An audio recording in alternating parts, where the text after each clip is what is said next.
en la carta del apóstol San Pablo a los Filipenses, capítulo 2. Dice aquí: hagan todo sin murmuraciones y sin contiendas, para que sean irreprensibles y sencillos, hijos de Dios, sin mancha, en medio de una generación maligna y perversa. El apóstol San Pablo escribe a imagínense, ¿no?, a una sociedad que fue de hace muchos años y sin embargo la describe como maligna y perversa. Nosotros sabemos que el mal va progresando. Entonces, ¿cómo sería descrita, en un comparativo justo, cómo sería descrita esta sociedad o esta generación? Esta generación, creo que nadie la describiría como maligna y perversa. Los especialistas, que son los sociólogos, han descrito a esta generación o a esta sociedad como la sociedad más consentida de todos los tiempos. Y extrañamente es también la sociedad más descontenta. Es la sociedad que más tiene lugares más cómodos donde vivir, tiene transportes mejores, tiene a su servicio la luz, la tecnología, y sin embargo muy descontentos. Un sociólogo hizo un estudio que leí y que me gustaría compartirles. Él dijo que la gente joven, considérese joven todos aquellos que están arriba de 20 años, entre 20 y 30, son catalogados como una generación con una actitud predominantemente quejosa, con una aversión a la responsabilidad y un descontento enorme. Ellos no están felices porque las cosas no son como les gustaría. Y dice este sociólogo que después de mucho tiempo de mirar, de examinar, ellos consideraron que la razón por la que la gente está así el día de hoy es por causa de las familias pequeñas. Ahí va la explicación de ellos. Suponga que usted observa a una familia pequeña y considera una familia pequeña compuesta de mamá, papá y 2 hijos, 1 o 2. Está esta familia con estos 2 niños, se levantan por la mañana y van a ir a la escuela y les pregunta a su mamá: ¿qué les gustaría de desayunar? Entonces uno de ellos dice un sándwich, otro de ellos dice yo quiero unos huevitos. La mamá se los prepara y se van a la escuela. Vuelven de la escuela y salen a jugar y mamá les pregunta: ¿a qué hora van a regresar de jugar? Los chicos dicen: pues quizás como a las 8. Ok, ¿y qué les gustaría de cenar? Pues a mí esto y a mí aquello. Y la mamá se los prepara. Hasta ahí todo parece normal. Pero en una familia de 5, es decir, solo con uno más, con 3 hijos y papá y mamá, o en casos de más hijos, dice: el escenario es este: se levantan a las 8 de la mañana para ir a la escuela, o 7, la hora que sea, van a la cocina y comen lo que hay. Literalmente decía mi tío: somos la generación come cuando hay. Lo que hay se come. Los chicos van a la escuela, regresan, salen a jugar. Estamos hablando de un escenario común, y la mamá les dice: regresen a las 8. Si no regresan a las 8 yo serviré la cena. Tampoco saben qué es. Y si no regresan a las 8, se duermen sin cenar. Y nosotros lo que hacíamos, pues regresábamos, o nos convenía más regresar. La síntesis de esta observación, dicen estos señores, es que las familias pequeñas están poniendo toda la autoridad en los niños. Esos niños deciden. Las familias grandes, todavía los niños están bajo la autoridad de los padres. Eso generaba una diferencia de perspectiva y actitud. Las familias grandes, o los hijos que crecen en familias grandes, pasaban el tiempo esperando que llegaran a la edad adulta porque querían su libertad. Y aunque esa libertad sabían que vendría solo bajo una condición: deberían conformarse al sistema. Si ustedes se conforman al sistema, las cosas pueden funcionar. Conformarse al sistema, a la estructura familiar, no es fácil. De hecho, casi siempre lo vimos como negativo. Pero no nos dimos cuenta que había un trabajo intenso, definitivamente de parte de Dios, y nuestros padres como instrumentos, sin saberlo, eran quienes estaban trabajando para eso, porque lo que sucedió con nosotros es que anhelábamos la vida adulta porque ya no queríamos que nadie tomara decisiones por nosotros. Queríamos tomar nuestras propias decisiones. Ya estuvo bueno, mamá decide. En el caso mío, mi abuela me daba tortas para ir a la escuela, tortas de col. Si usted no las ha probado, no las pruebe. Saben espantosas. Pero no sé por qué mi abuela nos daba tortas de col. No sé si a ella le gustaba tampoco, o si era un castigo, pero como no había de otra, las comíamos. Así que queríamos crecer para que ya nadie más estuviera tomando decisiones por nosotros. Somos nosotros los que queremos tomar nuestras propias decisiones. Pero lo opuesto funciona igual. Los niños que crecen en ese ambiente donde ellos tienen la autoridad, ellos no quieren llegar a ser adultos. ¿Por qué? Porque no quieren perder el privilegio de tener la autoridad que tienen ahora. Ellos no quieren que alguien más empiece a tomar control de ellos. Entonces esos están acostumbrados a que ellos deciden. Si ellos piensan, obviamente, probablemente no lo razonen, simplemente de manera inércica van hacia esa ruta. Yo hago lo que quiero aquí, yo decido lo que quiero. Si yo me hago adulto, si yo voy a buscar un trabajo, quién sabe si llegando a ese trabajo me digan, ¿cómo les gustaría que decoremos su oficina? ¿A qué hora les gustaría salir? Pues a mí me encantaría empezar por las vacaciones, ¿no? Lo siento. Así que dicen estos sociólogos, esta es la razón por la que las generaciones de hoy no quieren crecer, porque no quieren salir de casa. Pregunten, dicen ellos, a un joven de edad universitaria o preparatoria. Quizás mejor preparatoria, porque universitaria, aunque están bajo el mismo concepto, puede ser que no estén con plena convicción. Si preguntamos a un chico de preparatoria, ¿qué te gustaría hacer cuando seas grande? Dicen ellos, más del 60% de la generación de hoy dicen, no sé. Y los que están estudiando una carrera, algunos la terminarán y tomarán otra, porque no sé qué quiero ser. Le llaman a esto los sociólogos la postergación de responsabilidad. Esto quiere decir que los padres, sin quererlo, obviamente con buenas intenciones, los padres siempre son buenos, pues ninguno de nosotros, dice el Señor, su hijo le pide un pan y le da una piedra, o le pide un pez y le da una serpiente. Sin embargo, con todo y eso, los padres estamos preparando a nuestros hijos para ser irresponsables. Adultos irresponsables, adultos caprichosos, que de todo se quejan. Hablábamos de una generación quejosa, una generación incómoda. Yo no sé si usted ha visto adultos, pero yo vi uno hace un poquito de años. Me invitaron a cenar a su casa, fuimos con mi esposa, y el hombre es poquito mayor que yo, como 4 años. Y mientras que las esposas se fueron a la cocina a preparar tortillas de harina, me dijeron, platique usted, dijo la amiga, porque éramos más amigos de la esposa que del esposo, platique con mi esposo, está en la sala. Y fui a la sala, allá estaba un hombre de 55 años,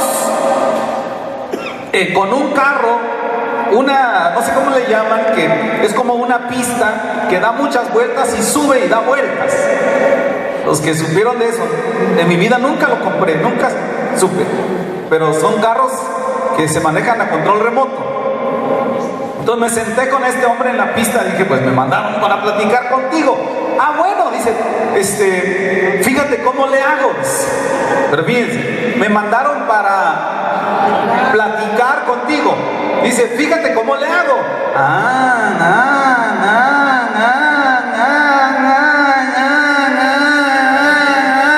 Hasta que nos llamaron a cenar. Ese hombre, después nos platicaba su esposa, dice, no lo vas a creer, pero iba a salir el nuevo juego del G.I. Joe, creo que se llama ese mono, y mi esposo se fue 2 días antes a pararse allá en la tienda, porque quiere comprar el mono el mero día que va a salir. ¿Es un mono ese? Bueno, no sé, ustedes saben, yo solo sé de El Santo. Es todo lo que yo sé. Entonces ese tipo de personas lo que están haciendo es, tratan de juntar cosas, se vuelven coleccionistas de cosas, de esto, de pistas, de carros, de monos, de juegos de video, crecen, quieren tener otro tipo de cosas más sofisticadas, pero todo lo que quieren es algo que haga revivir su niñez. Esa es la realidad. Y se convierten en personas que acumulan cosas. Esto es una vida vacía. El Señor Jesucristo dijo en Lucas capítulo 12, ¿por qué es vacía la vida de alguien que hace eso? Porque la vida del hombre no consiste en la abundancia de los bienes que posee. Pero estos hombres siempre piensan que algo les falta.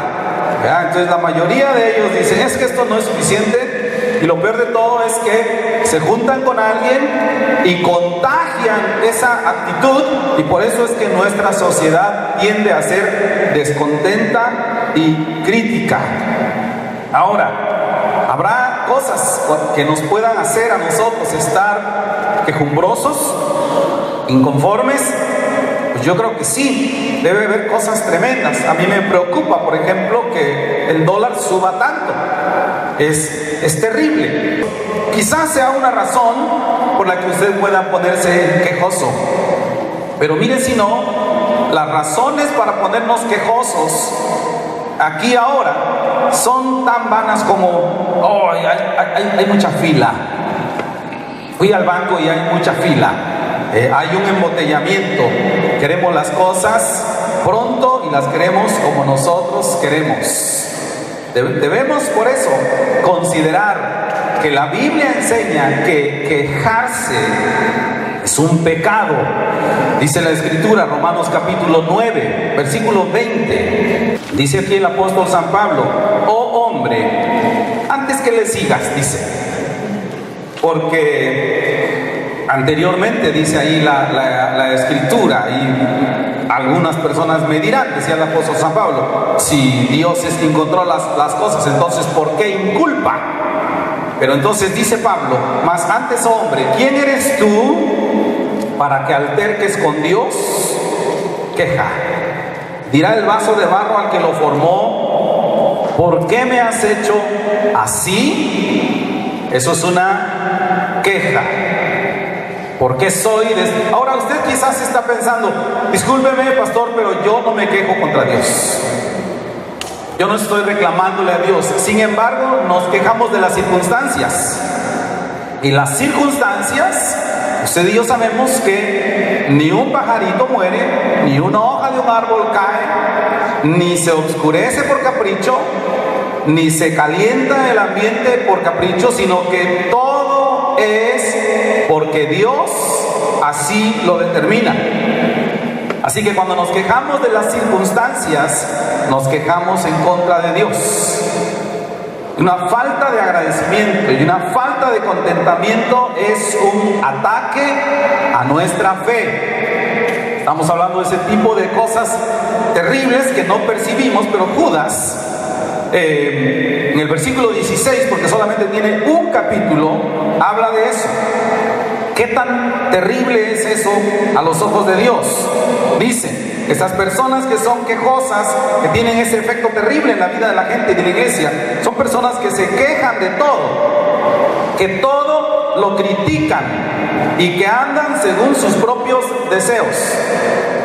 Esta es una versión libre de la Biblia, pero la versión 60 Dice el versículo 16: estos son murmuradores, querellosos, que andan según sus propios deseos, cuya boca habla cosas infladas, adulando a las personas para sacar provecho. Es decir, este espíritu quejoso, molesto contra Dios, es un pecado y contamina a la iglesia. El día viernes teníamos una reunión de hombres y uno de los hombres nos contaba que habló con otro hombre de otra iglesia que decía: yo quiero que Dios me regrese todo lo que le he dado. Y el hermano nos decía: ¿cómo no le funciona el cerebro a este hombre para saber que nadie de nosotros tiene si Dios no nos ha dado primero? ¿O no? Dice Romanos capítulo 11, versículo 26: ¿quién de ustedes le dio a Dios para que le fuese recompensado? Nadie de nosotros le dio a Dios primero. Él nos dio a nosotros. Decía este hombre: yo estoy incómodo, estoy enojado con Dios, Dios tiene que regresarme todo lo que le he dado. Nadie de nosotros le puede pedir a Dios nada. Todo lo que tenemos, Él nos lo ha dado. Pero si nosotros oímos este tipo de opiniones, lo que la Escritura nos enseña, esto es contagioso. Por eso debemos examinar qué dice la Biblia acerca de esto. En el Antiguo Testamento hay una historia que habla de este tipo de situaciones, y Romanos capítulo 15 versículo 4 dice: pero las cosas que se escribieron antes para nuestra enseñanza se escribieron. Entonces todo lo del Antiguo Testamento es benéfico porque se escribió para nosotros, con una razón sucedió. Había gente descontenta en los tiempos bíblicos. Dice la Escritura, Números capítulo 13, si lo abren por favor porque está larguito, 30, Números 13, 30. Entonces Caleb hizo callar al pueblo delante de Moisés y dijo, acuérdense que este pasaje está hablando de ir a conquistar la tierra de Canaán, y dijo: subamos y tomemos posesión de ella, porque más podremos nosotros que ellos. Eso dijo Caleb. Mas los hombres que subieron con ellos, que eran otros 10, eran 12, eran Josué, Caleb y los 10. Los otros que subieron con ellos dijeron: no podemos subir contra este pueblo porque es más fuerte que nosotros. Y hablaron estos hombres mal entre los hijos de Israel de la tierra que habían reconocido, diciendo: la tierra por donde pasamos para reconocerla es una tierra que se traga a sus moradores. Si regresamos a Judas, son palabras, dice, son personas que hablan palabras infladas. ¿Se acuerdan? Son personas que exageran las cosas. Como decimos acá, decía una niña, me decía: pastor, dígale a ese niño que no me mire. Y dije: ¿por qué? Dice: porque me mira, que cuando me mira me está diciendo que me quiere comer. Y le dije: ay, a ver, déjame mirar. Nunca he visto esas miradas, déjame mirar. Y lo miré y dije: no, mija, ¿sabes? Te voy a decir, a ese niño le gustas, eso es todo, eso es todo. Y le dije: ¿por qué no lo tomas por el lado bonito? Dime, ¿te ha ofendido? No, nunca. ¿Te ha faltado al respeto? ¿Te ha dicho palabras desconvenientes? Nunca. Solo me mira. Déjalo que te mire.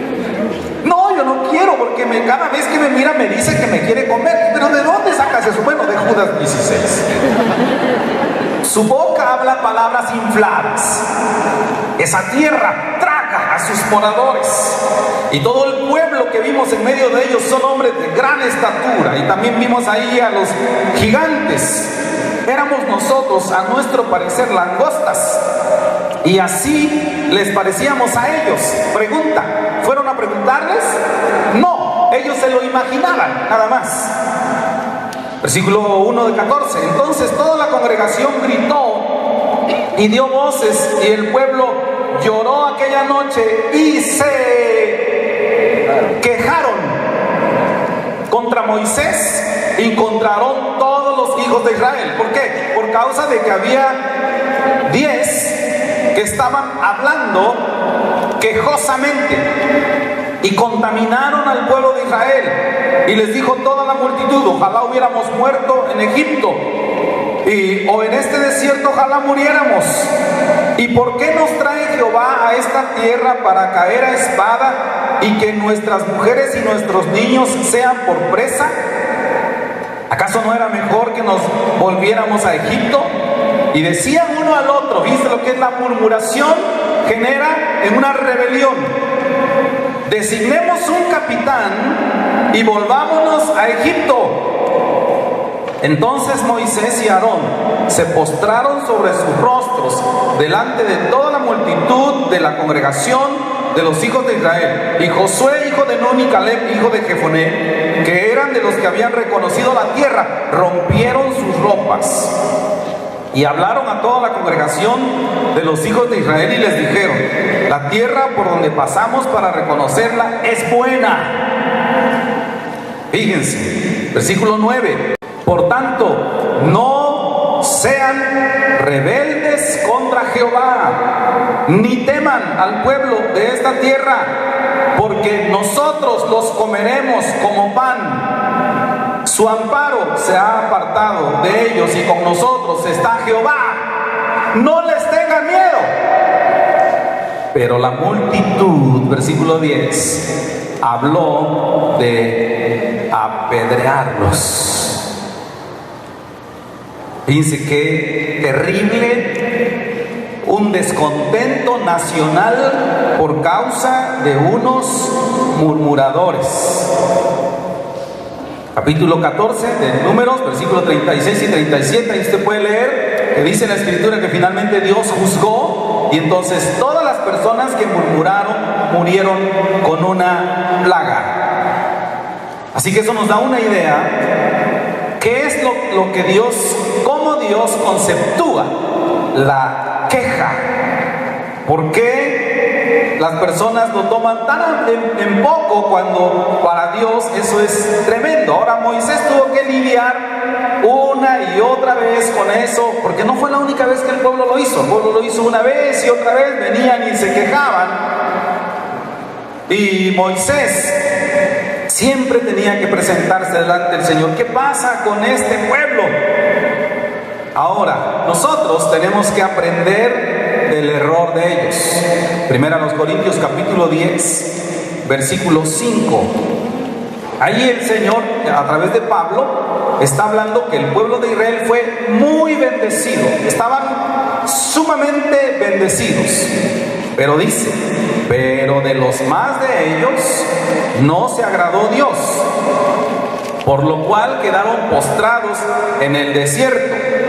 Mas estas cosas sucedieron como ejemplo para nosotros, para que no codiciemos cosas malas como ellos codiciaron, ni murmuremos como algunos de ellos murmuraron y perecieron por el destructor. Entonces, quejarse es un síntoma de un problema espiritual más profundo. Quejarse realmente es no creerle a Dios. Primera de Juan 5:10 dice: el que no le cree a Dios lo ha hecho un mentiroso. Por eso entonces el contentamiento, que sería lo opuesto a la queja, el contentamiento es un mandamiento. Lo leíamos en Filipenses. Dijo el Señor: háganlo todo sin murmuraciones y contiendas. ¿Pero qué es todo? El contexto de esto es que ahí en el versículo 12 y 13 el Señor habla de: ocupaos en vuestra salvación con temor y temblor. Y dice ahí también: porque Dios es el que produce en ustedes tanto el querer como el hacer La conclusión de todo esto sería: cuando Dios está obrando en nuestras vidas, por las rutas que a Él le parezca, no se quejen. Porque a nosotros pues nos gusta que las cosas sean de cierta manera, pero las cosas no siempre van a ser así. Dios frecuentemente permitirá contratiempos. Ahora mismo que les contaba hace un ratito, me provoca un shock espiritual, porque por un lado tengo convicciones, pero tengo sentimientos. Y miro a la familia de Fernando. Fernando murió, un hombre más joven que yo, me parece. ¿Qué es la parte buena que Dios tiene programada para su esposa y cuántos niños tiene? Como 3. ¿Cuál es la parte buena? Porque sabemos que a los que aman a Dios, todas las cosas. Si usted fuese la esposa de Fernando, la muerte de Fernando es parte de ese todo. Y usted es igual que yo, tiene convicciones, pero tiene sentimientos. Y dice: es bien fácil pensar la doctrina correctamente cuando hablo de la vida de don Raúl. Don Raúl, acepte lo que Dios dice. Pero cuando sucede con nosotros, entonces Dios permite contratiempos. ¿Por qué? Porque en todo está buscando un bien. Hablábamos de los estudios sociológicos de los padres que mantienen a sus hijos bajo ciertas reglas, y que los hijos ya quieren salir, pero tienen que aprender es que los padres al final estamos buscando que ellos estén preparados para la vida. Entonces el Señor permite los contratiempos para llevarnos a orar, para ser humildes. Enfatizábamos esto el día de ayer en la boda, es algo que todo matrimonio debería considerar. Cuando el Señor nos llama a la oración, nos llama a un ejercicio de humillación. Nadie que no esté dispuesto a humillarse podrá tener un matrimonio de éxito. Entonces la Biblia nos ordena contentarnos. Lucas capítulo 3 versículo 14 habla de unos soldados que vinieron con Jesús. Estos soldados querían instrucciones y le dijeron al Señor: ¿qué tenemos que hacer para poder tener la vida eterna? ¿Cómo logramos cumplir los mandamientos de Dios? Entre otras cosas, el Señor les dijo: estén contentos con vuestros salarios. ¿Hay alguien aquí que está contento con su salario? Habló de salarios, pero no dijo qué tipo de salarios. Es tremendo, ¿no? Qué padre que el Señor hubiera dicho: ok, contentos con sus salarios los que ganan 7 salarios mínimos. O contentos con sus salarios los magistrados de la Suprema Corte. Usted dice: ahí sí, ¿verdad? Pero dijo ahí el Señor a estos: contentos con vuestro salario, cualquiera que éste sea. Bendito sea Dios que tiene un salario. Esto solamente se aprecia cuando no se tiene. Cuando no hay un salario es terrible, y cuando no hay un salario pero sí hay responsabilidades, es espantoso. Y yo sé que ustedes quisieran decir amén, pero como no quieren que eso sea así, entonces no voy a decir amén a eso. Más bien toco madera, pero como no hay. Primera Timoteo capítulo 6 versículo 6. Porque estamos hablando del contentamiento de su mandamiento, y dice el Señor: porque gran ganancia es la piedad acompañada de contentamiento. Así que versículo 8: teniendo el sustento y con qué cubrirnos, estemos ¿qué? Contentos con esto. Primera Timoteo 6:8. Teniendo sustento y abrigo. Ahora, este abrigo Sustento y abrigo es la comida y ropa, pero no dice qué ropa, hermanos. Es nada más ropa. Uno puede comprar una ropita, una playera que se vea bien nada más, que le cubra y que vaya con usted, que le haga lucir guapetón. Lo dice la Escritura: teniendo sustento y abrigo, cualquier ropita que cubra nada más, estemos, otra vez, contentos con eso, porque el contentamiento es un mandamiento. Hebreos 13:5 dice también: sean vuestras costumbres sin avaricia, contentos con lo que tenéis ahora. La gente es muy dada, hermanos, a apreciar cosas que no valen la pena. Yo recuerdo hace tiempecito que una persona de la iglesia me decía: oiga, pastor, me gustan mucho sus trajes, pero ya me imagino cuánto han de costar. Le digo: ya sé por dónde van. Le voy a decir, lo compré ahí en Puebla, te dije no conocerlo, en Aldo Conti, a 1500. Más valen sus chanclas que trae usted. Pero la gente piensa: oh, seguramente. Pues no es así. No soy ese tipo de personas. Dice el Señor que sus costumbres sean sin avaricia, contentos con lo que tenéis ahora.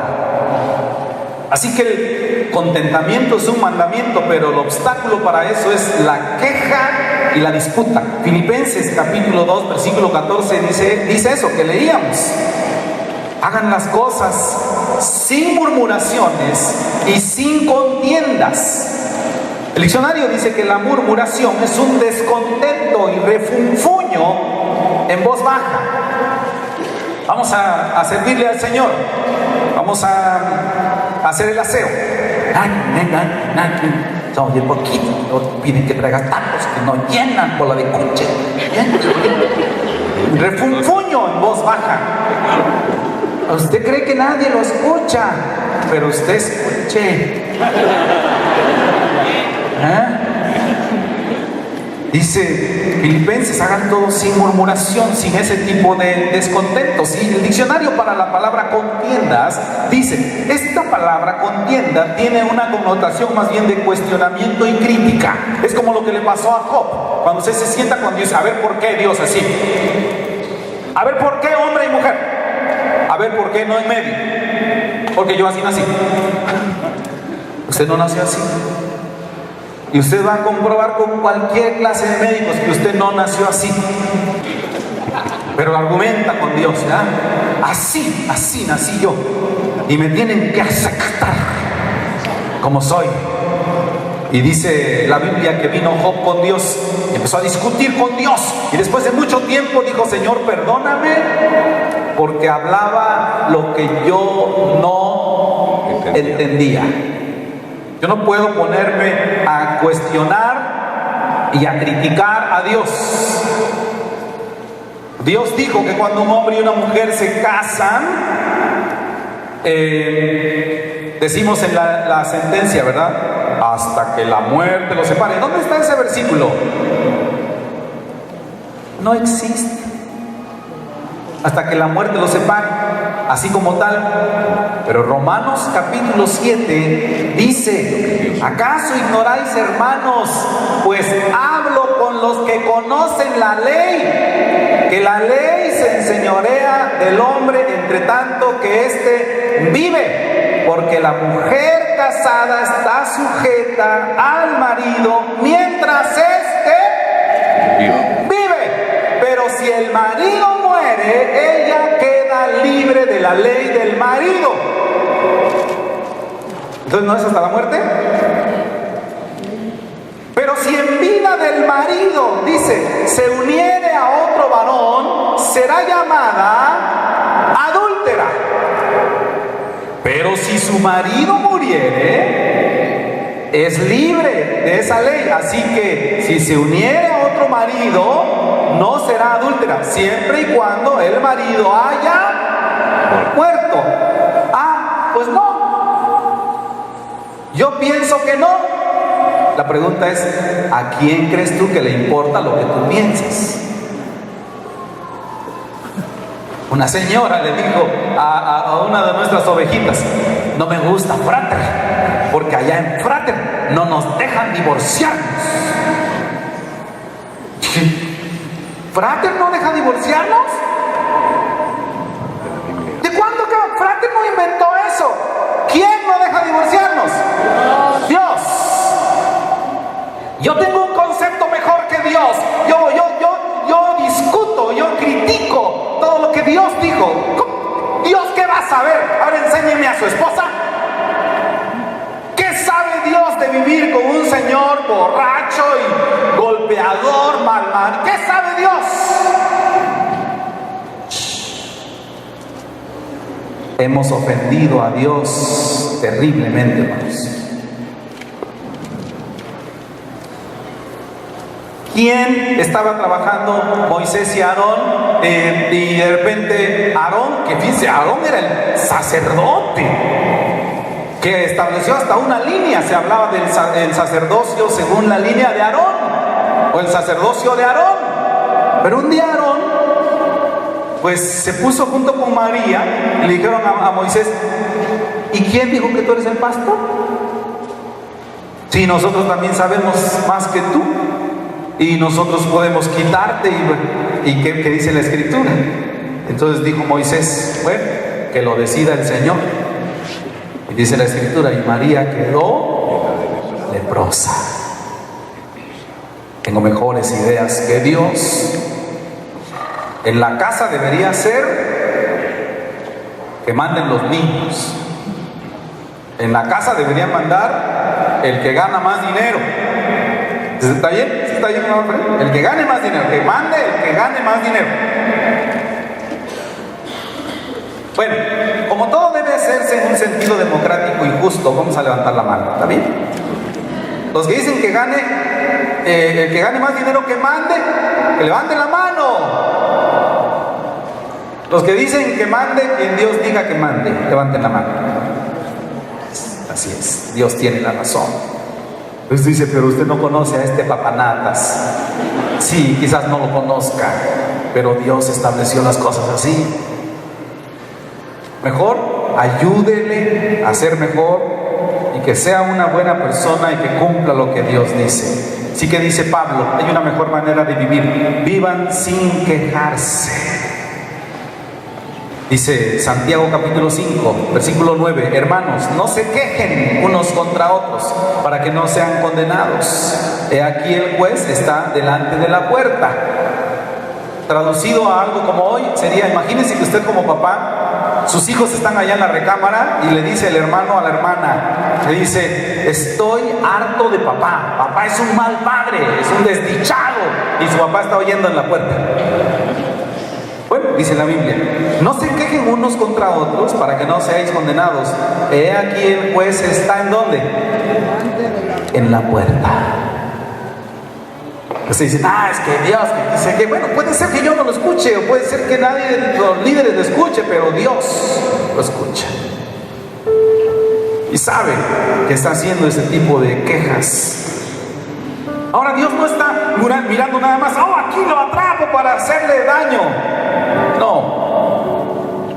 Lo que el Señor está tratando es de que todo funcione para nuestro bien. Filipenses capítulo 2, 14 y 15. Si leyéramos un diccionario griego interlineal, diría así: dejen de quejarse para que puedan ser inmaculados e inocentes hijos de Dios, para que estén por encima del reproche. Tremendo. Cuando Dios haga la obra en nuestras vidas, no nos quejemos y conduzcámonos como debe ser, ¿ya? Que sean inmaculados e inocentes hijos de Dios. Cuando nosotros teníamos niñas más chiquitas, que ahora ya son todos adultos y casados, pero cuando estaban chiquitas, como recuerdo que había unas hermanas que ya fueron con el Señor, quiero pensar, ¿no? Que cuando nuestras hijas se portaban mal, que les voy a embarazadas, pero prometan no ir a regar la sopa, hermanos, por otros lados. Nuestras hijas se portaban mal. Y recuerdo una vez que una mujer llamó a una de nuestras hijas y le dijo: ¡pórtate bien! ¡Que no sabes quién es tu padre! Y yo pensé, ¿esa hermana será consciente de quién es hija ella misma? Miren, la filosofía detrás de lo que estaba diciendo la hermana es: ¡Líctor es tu padre! ¡Pórtate bien! En lugar de pensar, ¡yo soy hija de Dios! ¡Debo portarme bien! ¿O no? Pero ¿cómo le damos mucho valor a cierto tipo de personas e ignoramos que nosotros tendríamos que hacernos la pregunta: ¿a quién pertenezco? Para las personas que les gusta tomar y que no son borrachos, son bebedores sociales, igual de pecadores, pero dicen que son los sociales. Lo que dice la Biblia es: no es de los reyes, oh Lemuel, no es de los reyes beber vino ni sidra. Dicen, es que en la Navidad nomás con sidra. Pues ahí dice, libro de los Proverbios, no es para los reyes. No tomamos esto, ¿por qué? Porque la sidra es alborotadora. Por eso cuando toman eso, pues es lo que agarran energía, ¿no? ¡Ay! Andan felices. Entonces, el contentamiento es importante por causa de nosotros mismos. Es por causa de los no creyentes, importante también. Filipenses capítulo 2 versículo 15 dice: para que sean irreprensibles y sencillos, hijos de Dios en medio de una generación maligna y perversa, en donde ustedes resplandecen como luminares en el mundo, asidos de la palabra de vida. Es decir, si nosotros somos coherentes como hijos de Dios, afectamos positivamente al mundo. La gente vive en una sociedad que dice Pablo que es maligna y perversa. El diccionario griego interlineal dice que las palabras que utiliza Pablo ahí son tortuoso y depravado. Y la palabra tortuoso tiene la raíz griega skolios. Y es muy interesante porque skolios es la raíz de una enfermedad que se llama escoliosis, que es una enfermedad de la columna vertebral. En palabras sencillas, una curvatura incorrecta, una desviación de lo normal. Entonces, esta generación es una generación torcida, que padece una escoliosis espiritual, que llama, dice Isaías, a lo dulce amargo. ¿Por qué? Porque tiene una desviación de la verdad. Entonces todos lo conceptúan de un modo diferente. Proverbios 2:15 dice: las personas de este mundo son personas cuyas veredas son torcidas y torcidos sus caminos. Isaías dice: todos nosotros nos descarriamos como ovejas. Es una enfermedad, como dije, esa palabra habla de una enfermedad de la columna, pero si lo juntamos en el ámbito espiritual sería una escoliosis del corazón. La gente está cada vez más lejos de la verdad. Y por eso se requiere que nosotros, dice Pablo, resplandezcamos como luminares en este mundo. Porque este mundo nos presenta la homosexualidad como normal, el aborto como normal. Pero no solo eso, sino ahora lo están llevando a otro nivel, a un derecho que tiene que ser reclamado y que tiene que ser entregado, dependiendo de cuál sea la posición de cada quien. Me sorprende la tontera de la gente. La gente es copiona, porque tiene esta escoliosis espiritual. Hubo caminó. Kiki, taca, taca, taca, taca. Y ahí va la bola de bobos, ¿verdad? ¿Qué se llama? Ahí le dicen la chona. Y ahí van haciendo su tontera. Entonces alguien dijo: oigan, amemos a los perros. De repente la gente se volvió amante de los perros al grado que los tratan como humanos. Nunca, jamás podrá tener, pero ni de cerquita, el valor de la creación más hermosa que Dios hizo, que eres tú, una persona. Ese perrito no debería dormir contigo. Los perritos tienen ciertos microbios que nosotros no somos capaces de luchar contra ellos. No puede tener categoría de humano, no lo puedes vestir porque su piel fue creada por Dios para que él sude de esa manera. Se viste la gente y se viste por su pecado, porque debíamos andar encuerados. Dice: ¿de dónde sacó eso? Pues del Génesis. ¿O no? El perrito debe andar desnudo, pero la gente, a ese perro lo quieren, comen con él, pero sale a la calle y ve a un ser humano que tiene necesidad y se acerca al ser humano y le dice: no me toques, no me toques, estás muy sucio. Se echan de ese alcohol que traen ahora la gente siempre. Es que saludé a fulano, saludan a usted y luego se echan ese alcohol. Pero agarran el perro.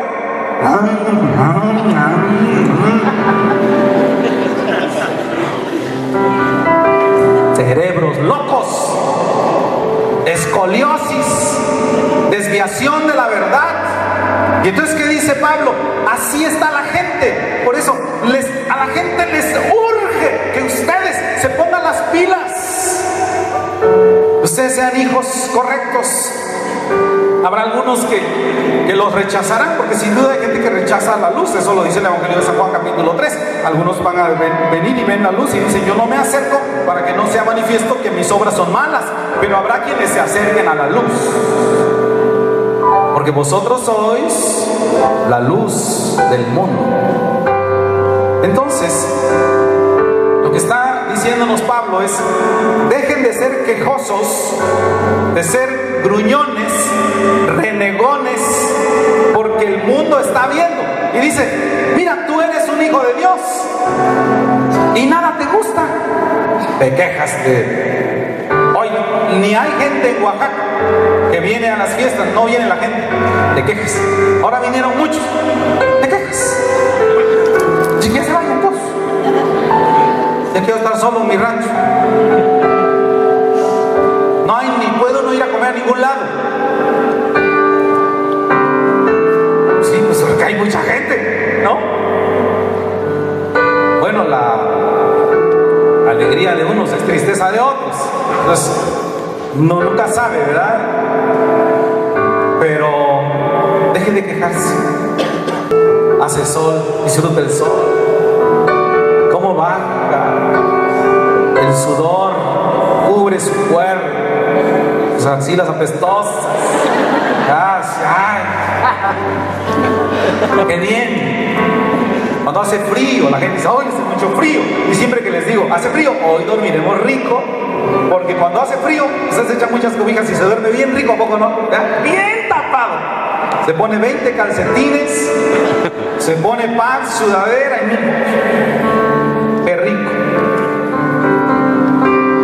Disfrute todo, porque la gente lo está viendo. Si usted es quejoso, si usted es una persona descontenta y murmuradora, la gente dice: mira, a ti ni Dios te tiene contento.